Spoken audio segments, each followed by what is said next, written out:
చంద్రబాబు నాయుడు గారికి సరైనటువంటి అవకాశం ఇప్పుడు వచ్చింది. ఆంధ్రప్రదేశ్ ప్రయోజనాల కోసం ఢిల్లీలో నిజంగా చక్రం తిప్పగలిగినటువంటి అవకాశం వచ్చింది. దీన్ని సరిగ్గా ఎందుకంటే ఈయన నితీష్ కుమార్ వీళ్ళిద్దరి మీదనే ఆధారపడింది ప్రభుత్వం. కేంద్రంలో ఈ పరిస్థితులు వస్తాయని ఎవరు ఊహించలేదు. ఎందుకంటే మోడీ గారు అబ్ కీ బార్ 400 పార్ అన్నాడు. అది పని జరగలేదు. చివరికి ఆంధ్రప్రదేశ్లో వచ్చినటువంటి రిజల్ట్స్ మీదే ప్రధానంగా ఆధారపడి మోడీ గారు అక్కడ ప్రధానమంత్రి అయ్యే అవకాశం వచ్చింది. అందుకే ఆయన పార్లమెంట్లో మాట్లాడుతూ పక్కనే పవన్ కళ్యాణ్ని చూపించి ఏ పవన్ నహి ఆంధీ హై అన్నాడు. అంటే పవన్ అంటే గాలి, ఇది మామూలు గాలి కాదు, పెను తుఫాను. ఆంధీ అంటే తుఫాన్ కన్నా పెద్దది. ఉప్పెన్లు మన దిరిసే ఉప్పెన అలాంటిదన్నమాట. నిన్న కూడా పదవి స్వీకారంకి వచ్చినప్పుడు చిరంజీవిని పవన్ కళ్యాణ్ని కావలించుకుని ఫోటోలో దిగాడు. కారణం ఏంటంటే పవన్ కళ్యాణ్ గారు చాలాసార్లు చెప్పారు అనుకోండి, ఆయన వెళ్ళి తాపత్రయపడకపోతే ఈ ఎలియన్స్ కుదిరేది కాదు. ఈ ఎలియన్స్ కుదరకపోయినా ఇక్కడ చంద్రబాబు నాయుడు పవన్ కళ్యాణ్కి వచ్చిన నష్టం ఏం లేదు. ఏమో ఇంకా బీజేపీతో లేకపోతే ఇంకా 1-2 సీట్లు పెరిగినేమో కూడా.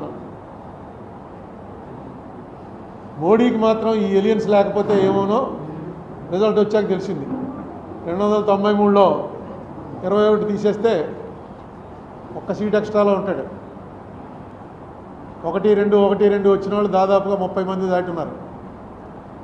అసలు మోడీ గారు ప్రధానమంత్రి అయ్యేవాడా లేదా అని కూడా అనుమానం వస్తుంది. ఇక్కడ 3 పార్టీలు కలిసి పోటీ చేశాయి కాబట్టి మోడీ గారికి స్మూత్గా మళ్ళీ ప్రధానిగా పదవి స్వీకారం చేసే అవకాశం వచ్చింది. అందుకే ఆయన అక్కడ పార్లమెంట్లోనూ ఏ ఆంధీ హై అని చెప్పి పవన్ కళ్యాణ్ చెప్పాడు. ఇక్కడ కూడా వచ్చి వేరే ఫోటో సెషన్ చిరంజీవి పవన్ కళ్యాణ్ తోటి ఆయనే ఫోటోలు తీసుకుని, ఎందుకంటే కరెక్ట్గా ఆయనకి తెలిసింది ఆ రోజున కనుక పవన్ కళ్యాణ్ కాళ్ళ వేళ్ళ పడ్డాడో కాలర్ పట్టుకున్నాడో ఏం చేశాడో కానీ పవన్ కళ్యాణ్ మాటను అంగీకరించబోయినట్టయితే ఈవేళ నా పరిస్థితి ఇది కాదురా బాబు అన్న సంగతి మోడీ గారికి తెలిసింది. అలాగే పవన్ కళ్యాణ్ కూడా ఎన్నోసార్లు మనకి ఇక్కడ ఆంధ్రప్రదేశ్ మీటింగ్లో చెప్పాడు ఆయన, ఈ ఏలియన్స్ అవడానికి నేను ఎన్ని పాటలు పడవలసి వచ్చిందో ఎన్ని మాటలు పడవలసి వచ్చిందో అని. మొత్తానికి సక్సెస్ఫుల్గా ఈవేళ ఉన్న సినేరియోలో ఆంధ్రప్రదేశ్కి రావాల్సినవి ఏవైతే ఉన్నాయో ఆ రావాల్సినవన్నీ కూడా తీసుకోవడానికి ఇంతకుముందు మనకు డినై చేసింది. అన్నిట్లోకి చాలా దారుణంగా డినై చేసింది ఏంటంటే విడిపోయిన వెంటనే చంద్రబాబు నాయుడు గారి ప్రభుత్వం సుమారు 30,000 కోట్ల రూపాయలు రెవెన్యూ డెఫిసిట్ మాకు వస్తుంది, అది ఇందులో కూడా పెట్టారు, యాక్ట్లో కూడా పెట్టారు అని చెప్పంటే దాన్ని 3,000కో 4,000కో కుదించేశారు. అది మొన్న జూన్ 2వ తారీఖున కరెక్ట్ ఫిగర్స్ కూడా ఇచ్చాను మీకు.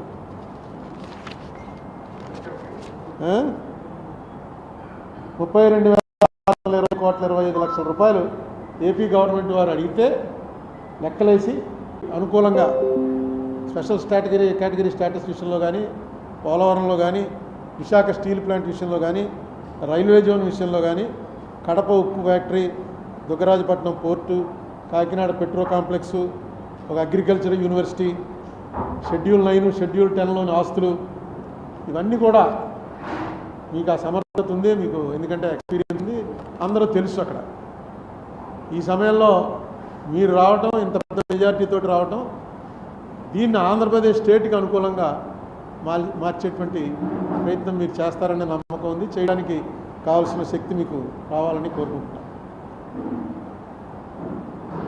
ఆర్ఎస్ఎస్ భగవత్ గారు నిన్న మొన్న చెప్పాడు, ఒక మంచి మాట చెప్పాడు. అహంకారం పనిచేయదు, పబ్లిక్ లైఫ్లో అహంకారం పనిచేయదు అని చెప్పాడు. బహుశా అది మోడీ గారిని ఉద్దేశించి అయి ఉంటుంది.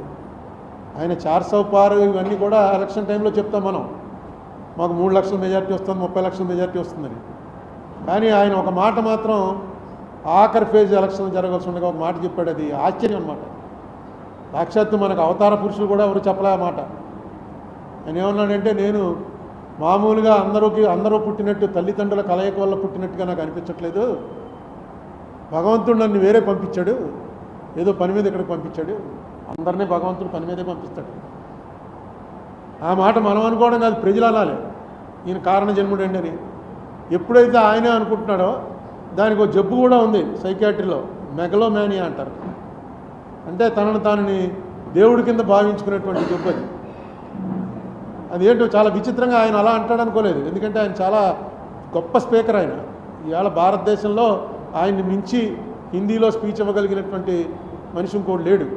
అంత గొప్ప స్పీకర్ ఎందుకు ఆ రాంగ్ అంటే బహుశా అది దృష్టిలో పెట్టుకునే భగవత్ గారు ఆ మాట అని ఉంటాడు. అహంకారం అనేది తలకెక్కితే చాలా ప్రమాదంలో పడిపోతా ఉంటాడు. మోడీ గారు కూడా ఇప్పుడు బాగా కంట్రోల్ అయ్యాడు. ఆయన ఒక్కళ్ళకిలో కానీ ఆయన బిహేవియర్లో ఇది కానీ చూస్తున్నట్టయితే చాలా కంట్రోల్ అయ్యాడు. నాకు ఎప్పుడు కూడా బీజేపీ ప్రభుత్వం రావడానికి నేను ఎప్పుడు వ్యతిరేకం కాదు.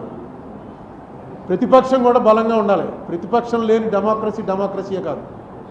ఇప్పుడు ప్రతిపక్షం ఆంధ్రప్రదేశ్లో 11 స్థానాలకు వచ్చేసింది. స్థానాలు 11 వచ్చినా 2019 ఎలక్షన్లో చంద్రబాబు నాయుడు గారికి ఎన్ని ఓట్లు వచ్చాయో అంతకన్నా 1-2 ఓట్లు ఎక్కువ వచ్చాయి జగన్కి. ఇప్పుడు స్థానాలు 11 వచ్చినా ప్రతిపక్ష పాత్ర మీరు నిర్వర్తించడంలో విఫలమైతే మాత్రం ప్రజాస్వామ్యానికి అర్థమే లేదు. మనం 14లో చూసాం. ఏడాదిన్నర ముందో జగన్మోహన్ రెడ్డి బాయ్కాట్ చేసి అసెంబ్లీని బయటకు వచ్చేసాడు. అసెంబ్లీకి ఎవడో వెళ్ళడం మారించారు. అలాగే 19లో చూసాం, చంద్రబాబు నాయుడు గారు బాయ్కాట్ చేసి బయటకు వెళ్ళిపోయారు. అక్కడ కూడా అసెంబ్లీ ఏమీ జరగలేదు. ఇప్పుడన్నా కనీసం ఉన్నది 10 మంది అయినా అసెంబ్లీలో కరెక్ట్గా మీరు ఏం చేయాలి. ఎందుకంటే అత్యున్నత వేదిక అది. ఏం అడగాలనుకుంటున్నారో ఏం చేయాలనుకుంటున్నారో చేయండి. అయిపోయింది. అప్పుడు 23 వచ్చినప్పుడు మీరు చెప్పారు 23 స్థానాలు వచ్చాయి, ఇంక అయిపోయింది చంద్రబాబు నాయుడు చాప్టర్ క్లోజ్ అని. ఇవాళ ఏమైంది? మీకు 11 స్థానాలు వచ్చినప్పుడు వాళ్ళు అంటారు మీ చాప్టర్ క్లోజ్ అని. చాప్టర్లు ఏవి క్లోజ్ అవ్వవు. మీకు ఒక ఉదాహరణ చెప్తాను. ఇదేదో నేను ఊహించి చెప్తుంది కాదు. 1989లో ఇక్కడ సీనియర్లకు తెలిసి ఉంటుంది. 89లో ఫస్ట్ టైం ఎంజీ రామచంద్రన్ చచ్చిపోయిన తర్వాత ఎలక్షన్లు జరిగాయి. అంతకుముందు ఆ ఎంజీ రామచంద్రన్ గారి భార్య జయలలిత ఇద్దరు కూడా పార్టీ నాదంటే నాదని కొట్టుకున్నారు. 89 ఎలక్షన్లో క్లియర్గా 169 సీట్లు కరుణానిధి గారి పార్టీకి వచ్చాయి. 30 సీట్లు జయలలిత గారి పార్టీకి వచ్చింది. కరుణానిధి గారు సీఎం అయ్యాడు. నెక్స్ట్ 91లో రాజీవ్ గాంధీ గారు చచ్చిపోయిన తర్వాత అనుకుంటాను ఈ ఎల్టీటీఈకి కరుణానిధికి సంబంధాలు ఉన్నాయనే దీంతో కరుణానిధి ప్రభుత్వాన్ని రద్దు చేశారు. రద్దు చేసి మళ్ళీ ఎలక్షన్లు వచ్చాయి. మళ్ళీ ఎలక్షన్లు వస్తే జయలలితకి 225, కరుణానిధికి 7 సీట్లు. ఎక్కడ 169 తక్కువని 7కి పడిపోయాడు. రూలింగ్లోంచి అపోజిషన్లోకి మెజరబుల్ అపోజిషన్. కానీ ఏడుస్తూ ఇంట్లో కూర్చోలా నడిపాడు. 5 ఏళ్ళు ప్రతిపక్ష పాత్ర నడిపాడు 7గురితోటే. నడిపి 96 వచ్చేటప్పటికి కరుణానిధికి 221, జయలలితకి 4 అసెంబ్లీ సీట్లు. లాస్ట్ టైం 7 వచ్చిన వాడేమో 221 పెరిగాడు. 225 వచ్చిన వాళ్ళు 4కి తగ్గారు. 2011లో మళ్ళీ 203. జయలలిత 2 సార్లు నెగ్గింది. 2016లో కూడా నెగ్గింది ఆవిడ చచ్చిపోవటానికి ముందు. అంతకుముందు ఎప్పుడు ఒకసారి అయినా ఒకసారి ఆవిడ అలా వచ్చేది. 2 సార్లు నెగ్గింది. ఈ రాజకీయాల్లో ఎప్పుడు కూడా నిస్సహాయత ఉన్నవాడు రాజకీయాల్లోకి రావటమే అనవసరం. ఉదాహరణ చంద్రబాబు నాయుడే. ఆయన వయసుకి మొన్న వేసంకాలం ఈ టీవీలో చూస్తుంటే మనకు చెమటలు పట్టేసేవి. ఏంట్రా బాబు ఇంత ఎండలో అలా పడి మెయిన్ రోడ్డు మీద నిలబడి అలా మాట్లాడుతున్నాడు, చెమటలు కారిపోతుంటే మనకే భరించలేకపోతున్నాం. ఏసీ కూర్చుని ఎలా తిరుగుతున్నాడు అంటే ఆ కసి, ఆ రాజకీయం అనేటువంటి ఆ కసి ఉండాలి. నిస్సత్వ తగ్గిపోవాలి. నిస్సహాయత నాకు ఎవడో లేడురా అన్నది ఉండకూడదు. అలా చేశాడు కాబట్టి ఆయన మళ్ళీ రివర్స్ అయింది. ఇప్పుడు జగన్మోహన్ రెడ్డి కూడా మా వాళ్ళని కొట్టేస్తున్నారు. ఇవన్నీ కూడా మామూలుగా జరుగుతూ ఉంటాయి. ఈసారి కొంచెం ఎక్కువ జరుగుతూ ఉండొచ్చు. జగన్మోహన్ రెడ్డి దీనికి మైనస్కి ప్రధానమైనటువంటి కారణం ఏంటంటే ఆయన చేసినటువంటి పనులు కక్షతో చేస్తున్నాడు అని మిడిల్ క్లాస్ జనం నమ్మారు. ఆయన చేస్తున్నటువంటివి రూల్ ప్రకారం చేశాడా, రూల్ ప్రకారం చేయలేదా అన్నది పక్కన పెట్టి, రూల్ ప్రకారం చేసినా రూల్ ప్రకారం కాకపోయినా ఇది కక్ష బట్టి చేస్తున్నాడు అని ఖచ్చితంగా మెజారిటీ ప్రజలు నమ్మారు. ఇంకా ఏ బడుగు బలహీన వర్గాల వాళ్ళు ఓట్లు నీకు వస్తాయనుకున్నావో ఆ బడుగు బలహీన వర్గాల వాళ్ళంతా కూడా రెక్కాడితే కానీ డొక్కాడని జనం. ఆ జనానికి 50 రూపాయల లిక్కరు 200 రూపాయలు దాటిపోతే తాగకుండా ఉండలేని పరిస్థితి అనేక సంవత్సరాల నుంచి అలవాటు చేసాం. సాయంకాలం అయ్యేటప్పటికి ఇంటికి వెళ్ళేటప్పుడు లెక్కర వేసుకుని వెళ్ళడం అలవాటు అయిపోయిన వాళ్ళు ఒక్కసారిగా బడ్జెట్లో మార్పు వచ్చేసింది. మీరు ఇచ్చే ఎన్ని వేలు ఇచ్చారు, ఆటో డ్రైవర్కి ఇచ్చారు, తర్వాత చిన్న చిన్న పనులు చేసుకుంటున్న వాళ్ళకి ఇచ్చారు, 3000 రూపాయలు పెన్షన్ ఇచ్చారు, ఇవన్నీ కూడా కలిపి కూడా ఆ ఫ్యామిలీ బడ్జెట్లో తేడా వచ్చేసింది ఈ లెక్కర వల్ల. మీకు ఎలక్షన్లు పోవడానికి వాళ్ళకి డైరెక్ట్గా గవర్నమెంట్ తోటి సంబంధాలు ఉండవు. లాస్ట్ టైం కన్నా ఈవేళ బాగున్నావా లేదా, ఎవడు ముఖ్యమంత్రి ఎవడు ప్రధానమంత్రి మామూలు పని చేసుకున్న వాళ్ళకేమీ అది ఉండదు. ఉల్లిపాయ రేటు గురించి ఒక గవర్నమెంట్ పడిపోయింది ఢిల్లీలో. నా బహుశా 70 80లోనో ఉల్లిపాయ రూపాయి ఉండేది 5 రూపాయలు అయింది. అంతే, వాళ్ళకి ఉల్లిపాయ నిత్యావసర వస్తువు తక్కువ ప్రభుత్వాన్ని దించేశారు. అలాగే ఇక్కడ సారా అన్నది ఎంత బలంగా పనిచేసిందంటే అది మొట్టమొదట పాపం ఫస్ట్ ఈ విషయం కనిపెట్టిన వాడు ఎవడంటే స్టేట్ లెవెల్ లీడర్స్లో మన రాజమండ్రి ఆయన సోమవీర్రాజు లిక్కర్ రేట్లు ఎక్కువైపోయి 50 రూపాయలకి ఇస్తాం మేము వస్తే అని అంటే ట్రోలింగ్ చేసి తెగదిట్టేశారు సోమవీర్రాజుని. అదే చంద్రబాబు నాయుడు గారు డైరెక్ట్గా మీటింగ్లోకి వచ్చి చెప్పాడు 50 రూపాయలకే మీకు నాణ్యమైన లిక్కర్ ఇస్తాను మేము వస్తే అని. అది పనిచేసింది. సోమవీర్రాజు ఆ ముందే చెప్పాడు అది, ఎందుకంటే అతనికి ముందే వెలిగింది. ఇది దీనివల్ల చాలా ఫ్యామిలీస్లో చాలా ఇబ్బందులు అయిపోతున్నాయి ఆర్థికంగా. తర్వాత ఇంకా చంద్రబాబు నాయుడు గారు చేయవలసిన 1-2 పనులు ఏంటంటే డీలిమిటేషన్ వస్తుంది. డీలిమిటేషన్ వచ్చి సీట్ల సంఖ్య 700 దాటిపోతుంది. అందుకే పార్లమెంట్ కొత్త బిల్డింగ్ కూడా 700 దాటిన వాళ్ళు 800 మంది పట్టేలా కట్టారు. డీలిమిటేషన్లో మన పాత్ర కరెక్ట్గా, ఎందుకంటే సౌత్ మొత్తం మనకి ఇచ్చేటువంటి డబ్బు బాగా ఇప్పటికే చాలా తక్కువ ఇస్తున్నారు. అది నేను అనేకసార్లు మీకు లెక్కలన్నీ చెప్పాను. మనం ఆంధ్ర నుంచి 100 రూపాయలు వాళ్ళకి ఇస్తుంటే కేంద్రానికి వెళ్తుంటే ఆంధ్ర నుంచి మనకి వెనక్కి వచ్చేది 63 రూపాయలు మాత్రమే వస్తుంది. అదే ఉత్తరప్రదేశ్కి 100 రూపాయలకి 120 రూపాయలు వెళ్తుంది, బీహార్కి 140 రూపాయలు వెళ్తుంది. కారణం ఏంటంటే జనాభా. ఈ జనాభా తగ్గించమని కేంద్ర ప్రభుత్వం వాళ్ళు పెట్టినవన్నీ కూడా మనం ఫాలో అయ్యాం. సౌత్లో జనాభా తగ్గించాం, దానికి పనిష్మెంట్ ఇవ్వకూడదు కదా. జనాభా తగ్గించేందుకు మనకేదో ఇంటెన్సివ్ ఇవ్వాలి. ఇది కాకుండా ఇప్పుడు పనిష్మెంట్ దిశలోకి పోతుంది. ఇక రేపు పార్లమెంట్లో పరిస్థితి ఎలా వస్తుందంటే సౌత్ అంతా కలిపి 200 సీట్లు కూడా ఉన్నాం, వాళ్ళు 600 సీట్లు పెరిగిపోతారు జనాభా లెక్క. పెరిగిపోతే వచ్చేటువంటి ప్రమాదం, సౌత్కి వచ్చేటువంటి ప్రమాదాన్ని ఎలా నివారించాలి అనే విషయం కూడా సౌత్లో ఇప్పుడు ఉన్నటువంటి లీడర్స్లో చంద్రబాబు నాయుడు గారికి కనెక్షన్లు ఉన్న లీడర్ కాబట్టి, అన్ని పార్టీల్లో కనెక్షన్లు ఉన్నాయి కాబట్టి ఆయన చేసి దాని విషయం కూడా దృష్టి పెట్టాలి. తర్వాత ఈవీఎంలు, ఫస్ట్ ఈవీఎంలు తప్పు అని చెప్పింది చంద్రబాబు నాయుడు గారే. ఆయనతో పాటు ఉండేటువంటి ఆయన పార్టీ లీడర్ ఒక ఆయన హరిప్రసాద్ గారని, ఆయన అయితే అరెస్ట్ కూడా అయ్యాడు. ఆ ఈవీఎంలు చూపించి ఇవి ఎలా పనిచేయవో అన్నీ చూపించాడు. ఆయన ఎక్కడ నొక్కితే ఎక్కడికో వెళ్ళిపోవటం ఇవన్నీ ఎలా ఉంటాయో చూపించిన ఆయన వాళ్ళు మీకు ఇప్పటికి కూడా ఈవీఎంల గురించి మొట్టమొదట మాట్లాడింది ఎవర్రా అని చూస్తే మనం చంద్రబాబు నాయుడు గారే అప్పు వచ్చేసాడు. దీని మీద కూడా ఏదైనా చేయండి. ఇవాళ ఎవరో వీడియో పంపారు, 20 లక్షల ఈవీఎంలు అసలు కనపట్టలేదుట. 60 లక్షల ఈవీఎంలకు ఆర్డర్ ఇచ్చారు, ఇంపోర్ట్ చేసుకున్నారు, 40 లక్షలు వాడారు. మిగతా 20 లక్షలు ఎక్కడో ఉండాలి కదా. ఎక్కడున్నాయని రైట్ టు ఇన్ఫర్మేషన్ అడిగితే ఎలక్షన్ కమిషన్ వాళ్ళు మాకు 40 లక్షలు ప్రభుత్వం ఇచ్చారు, 40 లక్షలు వాడామంతే మాకు తెలియదు అన్నట్ట. ప్రభుత్వాన్ని అడిగితే ప్రభుత్వం మాకేం తెలిసి ఎలక్షన్ కమిషన్ అడగండి అంటుంది. 20 లక్షల ఈవీఎంలు దింపారు, అవి ఏమైపోయాయో తెలియట్లేదని ఈవేళ ఒక పెద్ద లీడర్, ఆయన కమ్యూనిస్ట్ లీడరు, ఆయన పెట్టాడు 20 లక్షలు ఏమైపోయాయి. ఇలాంటి వాటిని అన్నిటి నుంచి కూడా ప్రజల్లో అసలు అనుమానమే రాకూడదు. మనం వేసిన ఓటు కరెక్ట్గా దానికి వెళ్తుందా, ఇది మారిపోతుందా అనేటువంటి అనుమానమే రాకూడదు. చంద్రబాబు నాయుడు గారు ఆ విషయం మీద కూడా ఆయన దృష్టి పెట్టాలి. ఎందుకంటే మంచి అవకాశం వచ్చింది. బీజేపీ ఎన్డీఏ కూడా, ఎన్డీఏకి ఇండియాకి ఓన్లీ 2%, 2 కూడా పూర్తిగా లేదు, 2% ఓట్స్ డిఫరెన్సే ఉంది ఇండియా గ్రూప్కి ఎన్డీఏకి. సీట్లు వీటిలో చాలా తేడాలు వస్తాయి.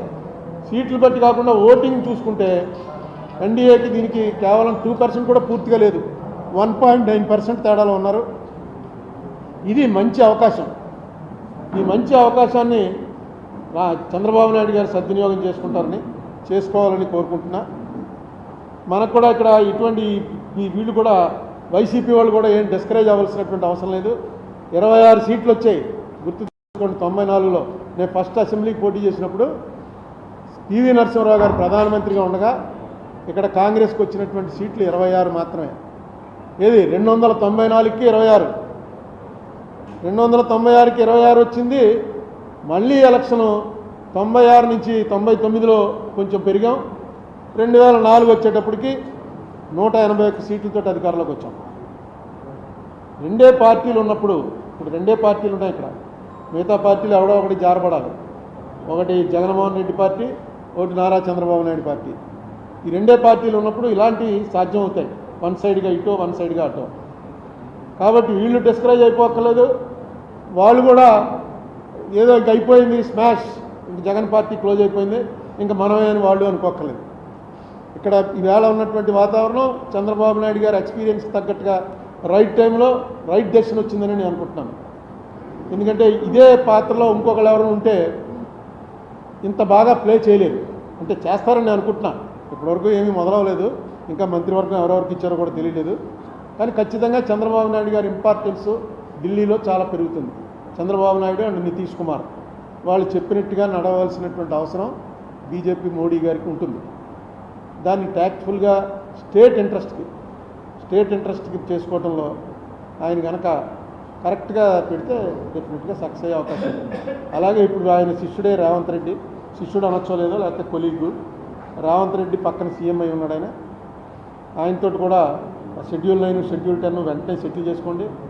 మనకు ఎంత వస్తుందో చూడండి. అది కూడా మొన్న ఎఫిడేవిట్లో వేసిన ప్రకారం, మన ఏపీ గవర్నమెంట్ వేసిన ఎఫిడేవిట్ ప్రకారం చూసుకుంటే అది ఎంత రావాలి మనకి, ఇంతకుముందు చెప్పాను మీకు, అది దాదాపుగా 1,30,00,000 కోట్లు రావాలి. 1,30,000 కోట్లు, 1,30,000 కోట్ల రూపాయల్లో 58% మనకు రావాలి. షెడ్యూల్ 9, షెడ్యూల్ 10 అసెట్స్ వాల్యూ కడితే, ఈ వాల్యూ కట్టింది కూడా చాలా కాలం అయింది, ఇప్పుడు ఇంకా చాలా పెరుగుంటుంది. 1,42,000 అయితే అదే కరెక్ట్. 1,42,000 అది మనకు ఎఫిడేవిట్లో వేశారు. నేను వేసిన కేసులో ఎఫిడేవిట్లో 1,42,000 కోట్ల రూపాయలు అన్డిసైడెడ్గా ఉంది అని వేశారు. ఆ వేసిన దాంట్లో ఇప్పుడు మనకు ఎంత రావాలో అక్కడ ఉన్నది రేవంత్ రెడ్డి గారు, నెక్స్ట్ బెస్ట్ ఉన్నది బీజేపీ. అదే కేసీఆర్ గారు ఉంటే ఆయన నేను ఎంతకాలం ఇవ్వకుండా ఆప్ చేశాను, రేవంత్ రెడ్డి వచ్చి ఇచ్చేసాడు, చంద్రబాబు నాయుడుతో కలిశాను అనే అవకాశం ఉంటుంది. కానీ ఇప్పుడు కేసీఆర్ కాదు, అక్కడ రెండు జాతీయ పార్టీలే ఉన్నాయి, బీజేపీ కాంగ్రెస్, వీళ్ళిద్దరూ కలిసే చేశారు ఆ యాక్ట్. అందుకని ఖచ్చితంగా యాక్ట్ ప్రకారం ఇంప్లిమెంట్ చేయండి అంటే రేవంత్ రెడ్డి గారు ఆల్రెడీ ఒక కమిటీ వేశారని మొన్న ఎప్పుడో పేపర్లో చూశాను. రేవంత్ రెడ్డి గారు ఖచ్చితంగా, చంద్రబాబు నాయుడు గారు అంటే వీళ్ళిద్దరికీ కూడా కొంత పాత పరిచయాలు, ఆ క్లోజ్నెస్ ఉంది కాబట్టి దాన్ని కూడా స్టేట్ ఇంట్రెస్ట్కి వాడాలని కోరుకుంటున్నా. 1,42,000 కోట్లుగా చెప్పాను. తర్వాత నేను వేసినటువంటి ఏపీ రీఆర్గనైజేషన్ కేసులో కూడా ఇంకా జగన్మోహన్ రెడ్డి ప్రభుత్వం అందులో ఎఫిడేవిట్ వేసింది, వేసి కౌంటర్ వేశారు. ఆ కౌంటర్ వేసిన దాన్ని మీరు కొనసాగించండి, ఇంకొక పెద్ద ప్లేటర్ని పెట్టి దాని విషయం కూడా ఏపీ రీఆర్గనైజేషన్ కేసు మీద నేను వేసినటువంటి కేసులో మనం ఏదైతే అడిగామో రిలీఫ్, ఆ రిలీఫ్కి ప్రభుత్వం తరఫున ఎవరన్నా పెద్దవాళ్ళు వస్తే ఆ కేసు కూడా కరెక్ట్గా నడుస్తుంది. అలాగే నేను ఎప్పటి నుంచో చంద్రబాబు నాయుడు గారిని కలిసి కూడా అడిగాను. ఒకసారి పార్లమెంట్ లోక్సభలో 18